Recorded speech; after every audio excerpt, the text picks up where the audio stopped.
അയലത്തെ കൂട്ടുകാരാം ഹംസ പറഞ്ഞു, അബ്ദു പറഞ്ഞു, ആലി പറഞ്ഞു, അഴകൊത്തൊരു സുന്ദരിക്ക് ഞാൻ പ്രാണനാണെന്ന്. കാണും ഞാൻ അവളൊരു ഭാവം, കണ്ടാലോ പരിചിത ഭാവം.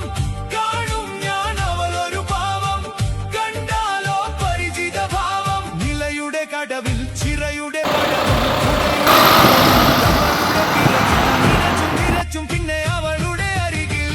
ഈ പ്രേമം എന്തൊരലാക്കാണ് എൻ ചെമ്പകമല്ലിക സുന്ദരി മുല്ലേ.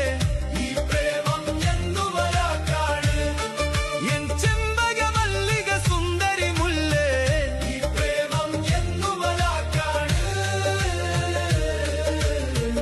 ഈ പ്രേമം എന്തൊരു ലക്കാണ്. അയലത്തെ കൂട്ടുകാരാം ഹംസ പറഞ്ഞു, അബ്ദു പറഞ്ഞു, ആലി പറഞ്ഞു, അഴ